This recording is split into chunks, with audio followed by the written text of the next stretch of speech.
Greetings, friends. Welcome back to the broadcast. I'm Shawn. Website can be found at www.scriptureandprophecy.com. That's where you go to support this mission of truth. That's where you go to find the archives.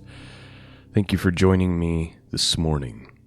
You know, it's getting to the point where there's so many end times headlines that it's just, I can't help but feel like, well, why bother? Why continue to talk about this stuff endlessly? I mean, if people can't see the signs and understand the time we're living in, then it's like, I don't know what to say. You know, Jesus tells, when he's talking to the Pharisees, and he's like, you can look at the sky and see that it's going to rain, but you don't know the time you're living in, right? I'm paraphrasing, obviously. I will give you just 2 headlines today. But we could cover headlines every day at this point. There's so much madness going on. Most of you have probably heard about that volcano in the Caribbean. But this is the headline that caught my attention, and it just really shows. I'm not going to read the article, but it just really shows where this is going, which of course I already knew this is where this is going. I knew this before. I knew this a year ago that this was going to be the case.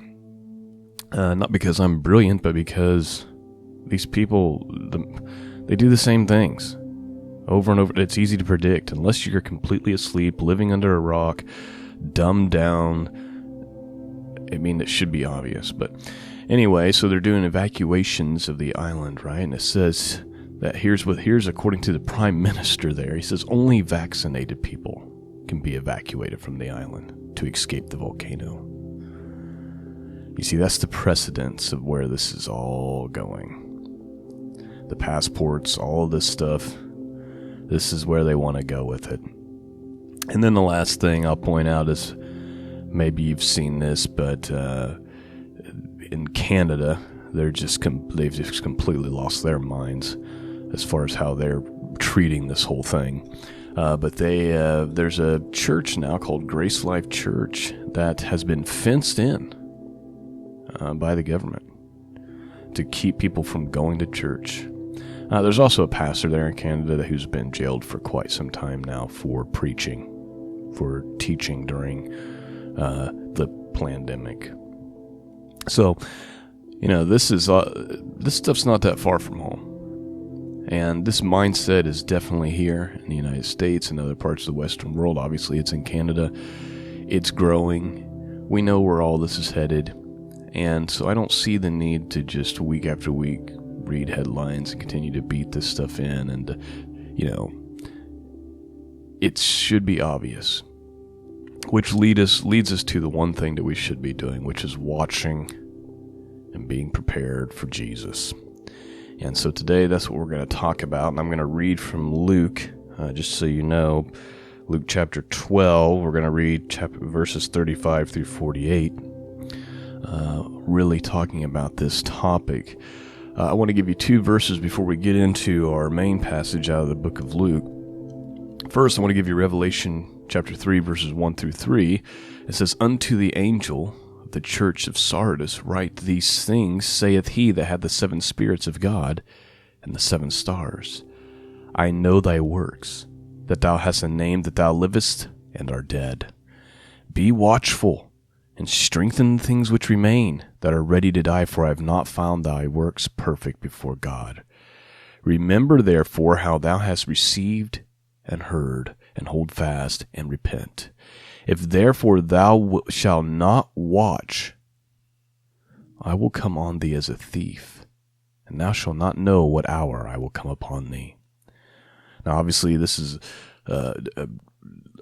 a word given directly to this church in Sardis at that time, warning them that they need to be paying attention. They will be watching, or they're going to be caught off guard by what's about to happen. Okay. And while that is written to the church of Sardis at that time, I believe that the application applies to us today. A warning for us today. Jesus tells the disciples when he's in the Garden of Gethsemane. We talked about this last week, and we've talked about this on this show before, but I'll just read the verses. He comes back and he finds them asleep. Matthew chapter 26, verse 40, and it says, "And he cometh unto his disciples, and he findeth them asleep, and he saith unto Peter, What? Could you not watch with me 1 hour? And then he says a very, very important statement here. Watch and pray. Then he gives the reason why you should watch and pray, that ye enter not into temptation. The spirit indeed is willing, but the flesh is weak." You see, when you believe that Jesus could come at any moment, you are paying attention. You were watching your own behavior. You're just on guard, not just watching, expecting him to appear, but you're on guard about your own life because, Jesus could be here any moment. I need to make sure I'm not doing this and doing that. When you think that he's delayed, or that, a bunch of things on this timeline have to happen, or, when your theology is not that the return could be imminent, you could be more lax. Jesus is saying, look, watch and pray so that you don't enter into temptation. You see, if you think that the master has delayed in his return, you'll be more likely to stumble back into sin. Why? Because even though the spirit is willing, the flesh is weak. And this point is going to be brought home in the parable that we're about to read from Luke. So let's go to Luke chapter 12. Let's look at this parable. Verse 35. It's a parable and it's a warning, really, that's connected with the coming. First thing it says is, "Let your loins be girded about and your lights burning." Now, when you hear those first words of this parable, "let your loins be girded about," that should remind you of what we've recently talked about, which was the Exodus, right? The first Passover. They were told, remember we just covered this a few weeks ago, they were told that they need to have their shoes on, their staff in their hands, and their loins girded, and to eat in haste. It's a picture of being ready because at any moment, a time that you may not even expect, you're going to be called out. And so they were to be ready and be prepared. That was the whole Passover message, was there's going to be a great exodus. You're going to be passed over if you've got the blood, but you need to be ready. You need to have your shoes on. You need to have your loins girded. You need to have your staff in hand.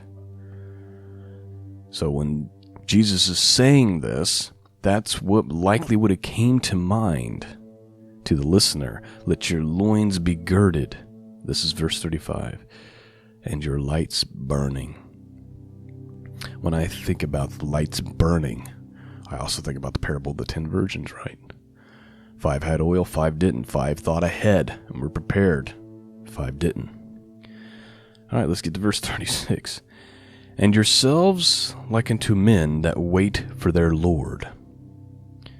Let your loins be girded about, and your lights burning, and ye yourselves like unto men that wait for their Lord, when he will return from the wedding, that when he cometh and knocketh, they may open unto him immediately. So it's a picture of you're so alert, you're so waiting, that when the bridegroom knocks on the door, you're already standing there. Right? You're already standing there, opening the door for him, like no delay. You're ready. He says that he may open unto him immediately. Verse 37. Blessed are those servants whom the Lord when he cometh shall find watching. Verily I say unto you, that he shall gird himself, and make them to sit down to meat, and will come forth and serve them. Man, there is great blessing in those who are waiting and watching with great anticipation and are ready to open the door the minute he knocks. They've got their loins girded all the time. They're always paying attention. They're always watching for his return. He says he's going to make them sit down to eat, and he's going to serve them. Verse 38. And if he shall come in the second watch, or come in the third watch, and find them, so blessed are those servants. And this know, that if the good man of the house had known what hour the thief would come, he would have watched and not suffered his house to be broken through. Again, he's saying, if you're paying attention, these things cannot take you by surprise. If you're discerning the time you're living in, if you're watching and paying attention, if you're on alert, you're not going to be taken by surprise. Kind of like a good man's not going to be taken off guard by somebody trying to enter his house if he's sitting there ready for it, right? Verse 40, be therefore ready also, for the Son of Man cometh at an hour when you think not. I know you all got timelines. And we've all got our doctrines of end times and what order we think things are going to play out. Jesus is saying, hey, whatever you think, it's not going to be that way. I'm coming at a time you think not. You better be prepared. You don't know if it's going to be on the first watch or the second watch. You don't know. Verse 41, then Peter said unto him, Lord, speakest thou this parable unto us, or even to all? So parables, he's like, Jesus saying, or Peter saying, is this specifically to us or for everyone? Verse 42. And then here's where Jesus tells, so this first part was actually not the parable. I hope I made that clear. Maybe I didn't. This first part is just him talking, him warning. Here's the actual parable about this conversation, starting with verse 42. And the Lord said, who then is that faithful and wise steward, whom his Lord shall make ruler over his household, to give them their portion of meat in due season? Blessed is that servant who his Lord, when he cometh, shall find so doing. Of a truth I say unto you, that he will make them ruler over all that he has. So he's saying, look, if these people that I find watching, I'm going to serve them. They're going to be appointed position. Verse 45. Here's the important part. But, and if that servant say in his heart, my Lord delayeth his coming, and shall begin to beat the men servants and maidens, and eat and drink and be drunken. The picture Jesus is painting here through this parable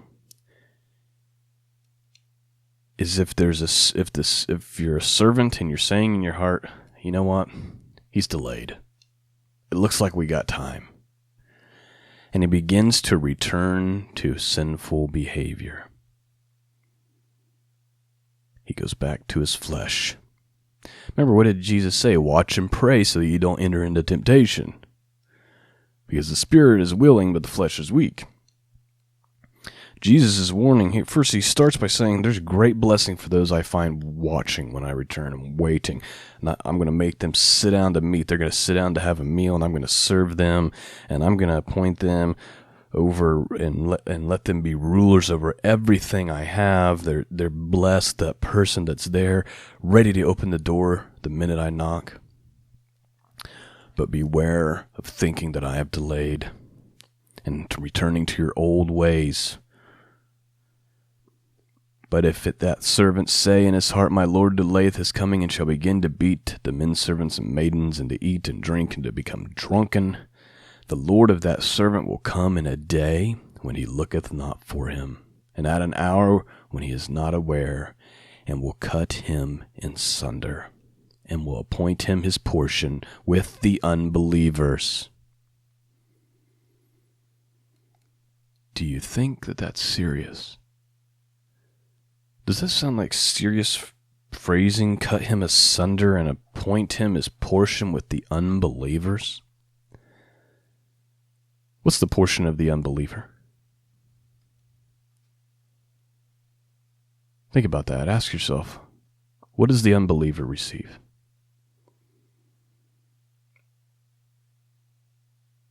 Same to that servant who says in his heart, my Lord delayeth, I'm going back to my old ways.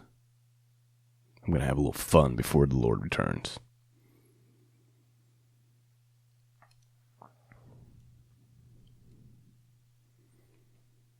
Verse 47, here's why it's that way. He's going to explain why it's so harsh. And that servant, talking about the one who went back to his old sin, thinking the Lord delayeth, and that servant which knew his Lord's will, and prepared not himself, neither did according to his will, shall be beaten with many stripes. You see, if you know these things, you know the Lord's will, you know what's the right thing to do, but you go your own way anyway, and you don't prepare yourself for his return, be beaten with many stripes, it says. And then, of course, it's not the same standard for those who don't understand, right? Maybe they believe, but they don't understand yet. Maybe they're new Christians. Verse 48, but he that knew not and did commit things worthy of stripes shall be beaten with few stripes. For whomsoever much is given, of him shall much be required, and of whom men have committed much, of him they will ask the more. You see, the more knowledge and information that God has allowed you to understand,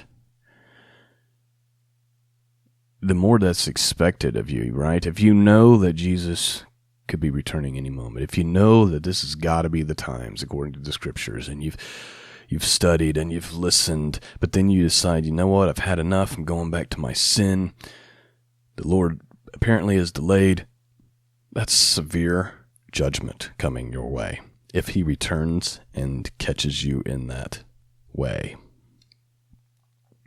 according to the scriptures. It's so important to be ready, to be watching, to be paying attention. Watch and pray, lest you enter into temptation. Do not think in your heart, well, the Lord's delayed, or, well, his return couldn't happen because my timelines, my pet doctrines of end times and what teaches this or believes this. So then you're just going to ignore everything Jesus says throughout all the Gospels about the disciples thought his return could be imminent. The early church was expecting him to arrive. Be careful in thinking you're so wise and you've got it all figured out. That's something I learned a long time ago. Scriptures say if a man thinks he knows anything, he knows nothing yet that he ought to know. If a man thinks he knows anything, he knows nothing yet that he ought to know. Be careful of being prideful about your own wisdom and your own knowledge. The disciples, the religious scribes and Pharisees, all the religious people at the time thought Messiah was coming back to overthrow Rome and set himself up as king. That was their doctrine. They knew the scriptures, but they missed something, didn't they? They missed that he was actually supposed to come as a suffering servant first and pay the penalty for sin. Don't be so sure that you've got it all figured out. So my message to you this morning is just watch. Be ready. Watch. Pay attention. Don't make that mistake of thinking that he's delayed. Live every day as if he could return now. I'm going to do a part 2 of this series, or this message. But I think on the next one we're going to talk about this idea of,